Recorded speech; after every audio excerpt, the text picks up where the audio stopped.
Hello, hello, and welcome to the Cutter Kids podcast. I'm James Thornock, the operations manager. This is Jeff Ward, the founder and CEO of Cutter Kids. So, thank you so much for coming today. We have a fun topic. It better be fun. It is an arcade anyway, right? Gonna have fun. Yeah, We're gonna so have fun. we're going to talk about the Cutter Kids arcade. But before that, let's talk updates in our lives. I'm doing the radio voice. I got to stop that. All right. I apologize, listeners. I told James before the first episode, you can't do the podcast or you can't do the radio host voice. Yeah, it's like the fake. So We're real it's, here, it's people. We're not fake. we're real at So, Coder Kids. so Guys, update from me. It's just a weather update. You guys could look up the weather in Bountiful, Utah anytime. It's cold. historical It's record of. really it's really cold. It is about I mean, I don't know. The mornings are like 25. Whew. And so I've been going and working out in the mornings, and it's just like it's pretty bitter. But it also kind of makes you feel a little bit, a little bit hardcore to go and work out in a when it's like freezing. Kind of makes you feel a little bit like a Navy SEAL, even though they work out in San Diego and stuff. And Um, underwater and all that stuff. I mean, the water's freezing. Um, so I mean, anyway. I'm just saying it gives you a little bit of appreciation for how much they suffer and sacrifice. I also just want to point out that I brought my two guitars into this room. There we And go. There we go. funny story. Actually, that piece of art that's on the floor, I had it hung up this week, and then like in the middle of the night, it fell down, and so No. broke the frame. And so No. I'm still working on getting more decor in this room, but right now it's it is what it is. Well, we have also been working on decoration. We recently got a Christmas tree. So, Yeah. very excited about that. We've had an artificial one that we got from an old storage unit for free. It was like really tall and it looked fine. And every year the plastic got more brittle and more brittle. And so it just all started falling apart. And Yeah. So did you get a real one this we year? got a real one, yeah. So it was Lara's dream that when we moved into a house that we'd get a real Christmas tree. And so we went to Kroger and picked one up. Rest is history. So it's pretty inexpensive, but the smell's nice and it's just nice to have some added warmth during Yeah, the we Rona. actually for the first time in probably our whole marriage, I think we don't have a tree. And the reason is that we're just traveling a lot this Christmas season, which is Yeah, kind of ironic considering everything. everything else. Yep. But yeah, we're going to be traveling for a week before Christmas, and then we're traveling at Christmas, and it's like, well, what are we, what are we really going to get a live tree for? So Yep. first time in I think 10 years. I feel a little bit bad for Oscar because he cried a little, but we did get him a gingerbread house, so that's kind of taking the place a little bit. So Just got to build a really big gingerbread house next to the hearth. yeah, That's and then we'll awesome. just put the presents next to it. So Well, that's cool. I guess I'll tell you next week about the yearly gingerbread tradition, so that'll be fun. Um, yes, I hope that so. that will be pretty great. So the podcast is all fun today, but let's jump into it. So, really, we're here to talk about what is the Coder Kids Arcade, what was the like kind of reasoning behind it, and like a lot of other things, I have to say that it was born out of this coronavirus and even before that though, we wanted a safe place for kids to be able to play with each other, to hang out, build friendships, and be able to spend time with people that they had previously done camps with, but they didn't want to like lose touch with them. And so that was the idea Yeah, behind it, but it didn't but really materialize until deep into the pandemic. yeah. See, let's tell this story a little bit. So, Yeah. in March, we obviously got hit with the pandemic, and we're really caught off guard as everyone was. People told me we're going to be back in school in 2 weeks, and I naively believed them. Yes, I did too. And So eventually we had to start doing virtual camps, and James pretty much taught them all. So since kids weren't in school, we had them all the way from 9 or 10 a.m. through the afternoon, and we were teaching tons and tons of camps. James was teaching tons and tons of camps and or classes, like making up for the spring classes that we had to cancel. And then he was using Zoom for that, Oh yeah. and eventually just got super frustrated with Zoom and started looking for other options. And we realized that Discord, which has been popular among gamers for a really long time, actually has all the functionality that you need from a business perspective. I mean, especially our type of business. Yeah. Um, and it has video, it has screen sharing, it has text chat, it has voice chat. It literally has everything. I mean, I can't think of And it was another faster thing that we really too. And need. that's It's that's the faster, other it's more thing reliable. from an educational perspective, the time it would take me to subdivide a Zoom stream up into several different breakout rooms.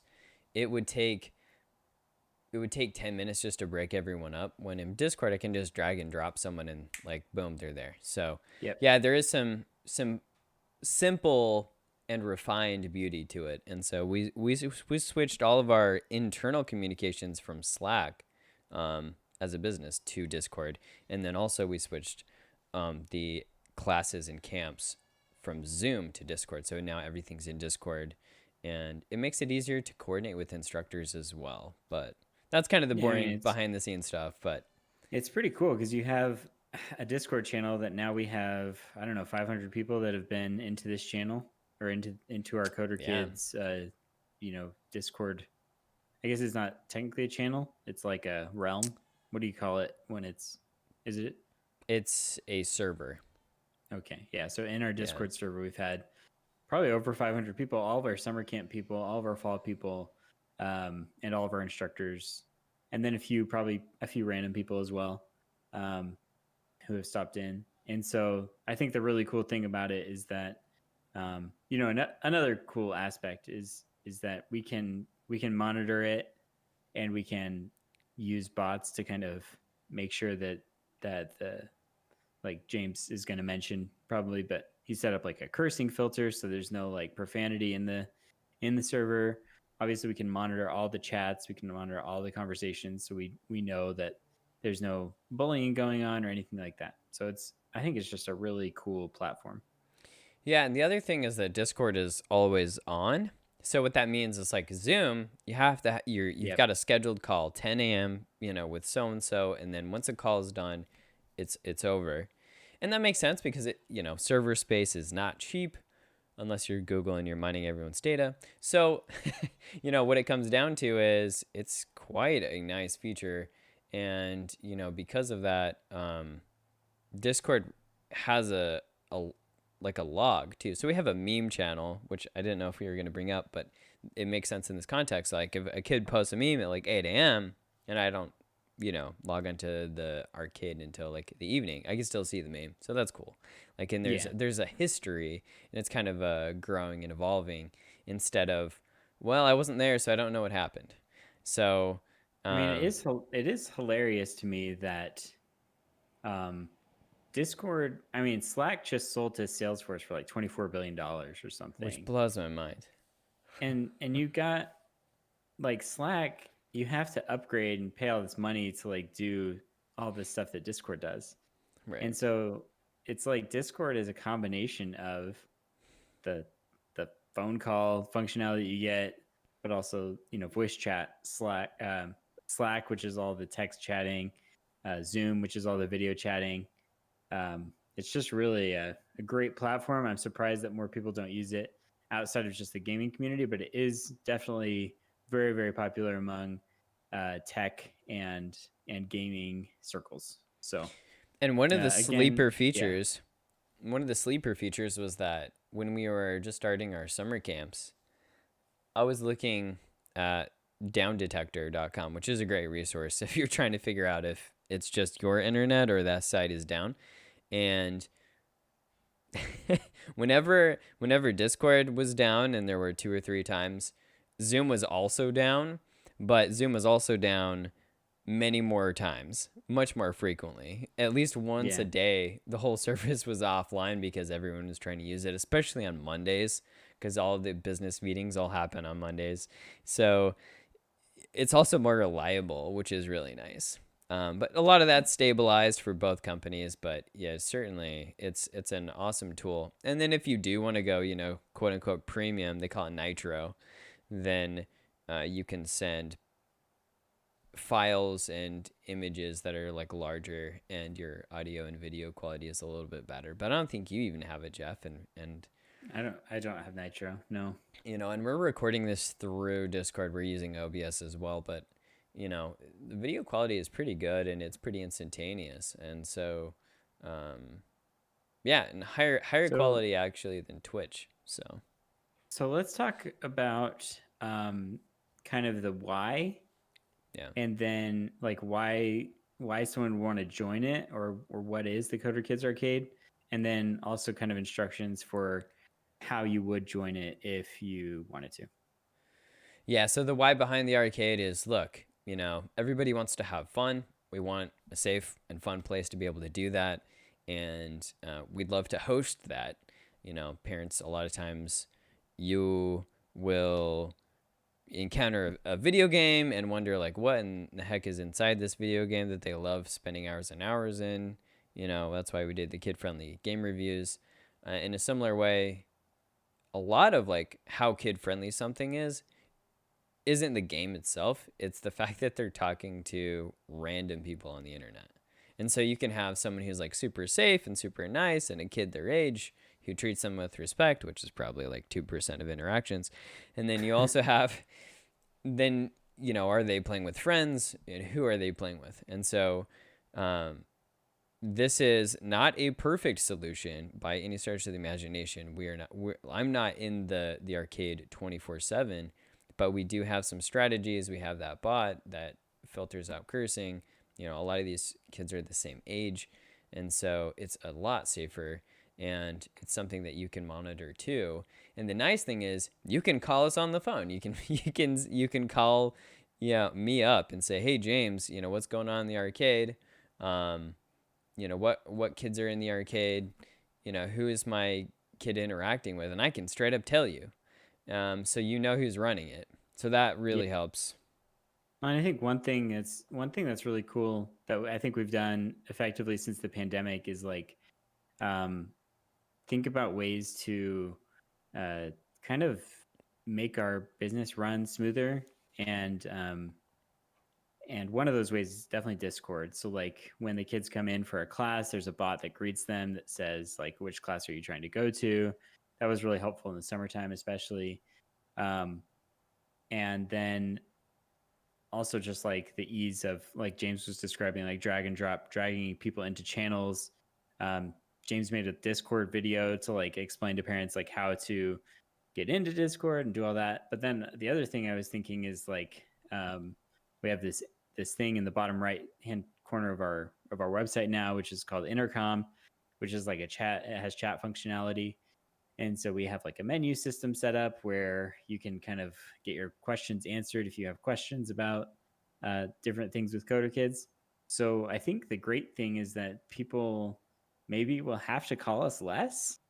Um, it seems like we used to get a lot of phone calls, and Yeah, we now did. I feel like we can take care of a lot of those issues that require a phone call through like a video explaining Discord, or like just through Discord or through Intercom. So it's everything is running pretty smoothly right now, and hopefully as we ramp up for summer 2021, hopefully we'll have a pretty smooth experience both for us and for parents and kids who join. Yeah. So that's awesome. But let's talk about what is inside of the arcade. We're talking about how great it is, but let's talk about like the nuts and bolts. So we have a public Minecraft server. Jeff set up a page on our site. You can click on, I think it's like the top toolbar, and it says Minecraft server or something. You click on that, it'll give you instructions on exactly how to join that server. If you want to join our Discord, you have to join our Discord server first to be able to get into the arcade. And then boom, you just click on.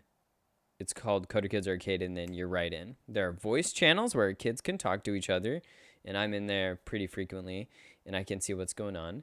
And then there are text channels, and there's a meme channel. So the different channels are, we've got a Roblox channel where kids can play Roblox together, and a Roblox voice channel where they can talk to each other and they can share their video if they want to. But typically it's just voice if they're looking at the game. We've got that public Minecraft server, like we said. We've got the Fortnite channel. So this was really fun, particularly, we haven't used this very much, but during the Fortnite event, it was really fun to talk with the rest of the kids about the event that was happening. And those are always really fun. And then we have a giveaway channel where I give away free video games, Fortnite skins, things like that. Typically every week. That might change. We'll see. And then we also have, pretty importantly, in my opinion, is our Scratch show off channel. And that is, you want to talk about that, Jeff? And Rock Coder, his contributions? Yeah. So I mean, Rock Coder is a guy we interviewed. Was it last week or 2 weeks ago? Oh, 2 weeks ago Yeah. on our podcast. We've been familiar with him for a little while, but the thing I love about Rock Coder, aka Cliff, is that he creates these awesome games and things, and he gets tons of views on Scratch already, but Yeah. um, I think it's great to like have another avenue for him to kind of share his stuff, which is again some of the most incredible stuff that I've seen on Scratch. And so And for he keeps kids, doing it too. It's like yeah, he's just he's the Michael Bay of Scratch. He just yeah, constantly just releases. it's like when you think that you haven't heard from him in a little while, it's like, oh, here you go. Here's this like mega game that I just made. So yeah, he's just got some incredible stuff, and it's cool again to give him kind of the avenue to share with the kids, because I think if kids in the Scratch show off channel can see what he can do, then they'll see what's possible in Scratch and have more ambition to like keep working in Scratch to really maximize the potential of that. So I like the Scratch show off channel. It's pretty cool, and I hope to share some stuff myself there one day. Yeah, I think So, I think I should be more active there, but I just have to say Rock Coder's most recent project is if you're familiar with Dance Dance Revolution, DDR, or probably more popular in the United States is Guitar Hero, which is a little bit older. It's kind of like that. I yeah. mean, it's almost exactly like that. And you can play different songs, and he's basically created, you I know, mean, it's an advent calendar, but I actually didn't do anything else other than the first one. Is it like every number is a different song I on the haven't advent tried because calendar? when I played it was December 1st, and so there's only one Uh, like square available. So okay, got you. I Yeah, I know believe everyone's he different. was saying that he made that advent calendar like a few years ago, but he's been like expanding it or something. So Yeah, so anyway, so it's an advent super cool project. calendar. It's a song. It gives you different scores. Your score goes up. You have like a streak score, which I don't know how you coded all this stuff. On top of that, the how he's able to store all that data in something that can run in a browser kind of blows my mind. But he's created his own MIDI environment inside of Scratch so that all of these songs have been converted to MIDI, and that enables him to have a ton more control. And if you don't press like the arrow key or whatever at the right time, hold on just a sec here. Sorry, Okay. James, I got distracted. Okay, no, it's cool. So if you don't press the arrow at the right time, literally the note in this song won't play. So it just a very high level of skill required to make these projects, and all the kids love them. Like it's really neat. So it's not only just fun, but it's also hopefully inspirational for what kids can do in the future. So Yeah, I was just looking at the Coder Kids arcade, and I accidentally clicked one of the voice channels because I was like, it popped oh, you over. Roblox, Minecraft, Fortnite. I was wondering what was going on in there. So, um, but anyway, yeah, I really like that James has been doing these giveaways as well. I think it's fun for the kids. It's Obviously, fun for adults are me welcome to too. enter as well. Yeah, um, and I definitely think it's kind of a fun little thing to be involved with the community, and that's what our Discord channel is ultimately trying to get at is to build a community of kids who love coding, who love gaming, and give them kind of a safe place to interact. And so far we're you know we're small, but we're growing. So One of the things I want to talk about is like inside of the Minecraft server. So we originally started out with a vanilla server, which means that like this is how it comes out of the box, right? Like this is standard Minecraft. Now Minecraft has a lot of different options. If you listen to our Minecraft episode of the podcast, which was a while ago actually, but there are lots of different things you can do. There are mods that you can add, which change either the gameplay or how the game actually looks. But there are different mods and different plugins that you can do to the game. So one of the plugins that we've used is the lockette feature, so that if you have a chest in the world, uh, no one can steal from it, because that was actually happening quite a bit in the beginning, yeah, which did not contribute to a friendly environment. And so we were able to find a fix for that. So if that's one of the things that discourages you on a typical vanilla Minecraft server, you can keep all of your stuff. And the idea is to build a world together. And let me just tell you, going in this world every time. Now, the kids always have way more time than I do to play Minecraft, right? Just as a default assumption. And so every time I go in, it's a week or 2 or 3 weeks. And every time I go in, it's just massively, it's like a plant that grows, but really fast. You see giant buildings, you see structures. I think someone started building a castle. There's all kinds of interaction. There's a lot of strip mining going on of resources. So if you really want diamonds and gold and um, metal to smelt, you have to kind of go further and further out. And so the kind of created experience has gotten further and further out. We have what's developed is sort of an interesting. It's almost like interesting culturally, but we have a community center, and that's kind of the center of all events. So if we want to go slay a dragon or do anything together, then we'll all meet up at the community center.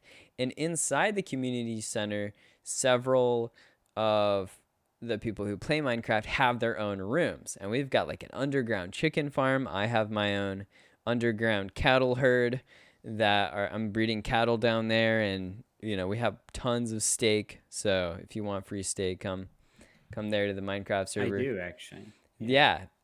And in real life, I always have steak on the grill in Houston, Texas, so if you want to stop by here. But, it's just a lot of fun to see the crazy creativity. And I feel like I've seen a lot in life. I mean, I've only lived, 30 years, but every time I go in, I'm actually surprised. And that's just really rare. And that Yeah. always happens like on Facebook, but it's always with like depressing news. So Well, it's it nice to kind of go makes into a me. place where it's creative, it's collaborative. You can trade, you can help other people out, you can give other players food items, or if they lost their pickaxe or something, you can give them one of yours. It's been pretty collaborative. So I do feel like one thing that we could do more of, James, is giving you feedback like on the spot in the On podcast. the spot for public record. No, I just think it like every Friday night, I think we should have some kind of like we do some instructor gaming nights, I would say, and there was a We do them community every week. We do them right every week. with the instructors. Yeah. Oh, okay, Yeah. yeah, I just think it would be good to like have that be more of a with the kids who are in our server. More of a Um, public thing. Yeah, we've done that yeah, like more of twice. a public Yeah. thing. Yeah, I think it's pretty fun, and it kind of gets us able to know some of the kids who are playing Fortnite and Minecraft and stuff. Gets them involved in a positive community. well, positive in the sense that like we can monitor it and make sure that everyone's having a positive experience and stuff. So, but Yeah. even if we just cycled through Minecraft, Roblox, and Fortnite, I think those are the three games that are super popular among kids. Um, and I would be down. Yeah. And then James already mentioned the giveaways and contests, but that's kind of part of it as well. Is like as you're involved in the community, then you kind of catch the messages about the giveaways, and then you can earn more stuff, and Yeah. so it's pretty cool. And also, if you're a parent listening to this, which I'm assuming that's most of you, um, you can join too. Like there's no kind of age filter. Like Oh please, yeah, for sure. come on into the server. If you want to check it out, if you want to see if You can it's, help us your moderate. speed. Yeah. Um, we'd love some help. That would be great. Um, you know, and yeah, so feel free to be with us. Like the more you know, like the better about this. And so unlike, the play place at McDonald's, like you don't want to jump in that ball pit, but this is a cool place to be. So as a juxtaposition here. Come So jump in. yeah, Well, I think that pretty much covers it, James. Is there I anything think it else you does. want to talk about? Well, so if you want to join, I do have the instructions on the Minecraft server page. So, I mean, probably the easiest way that I can think of is to go to our homepage, which is coderkids.com, click on Minecraft server at the top, and there's two columns. There's one about joining the Minecraft server, and there's another one about joining our Discord server. Yep. And really, if you're going to join the Minecraft server, I'd recommend that you join the Discord server as well, so that you can communicate with the other players in the server.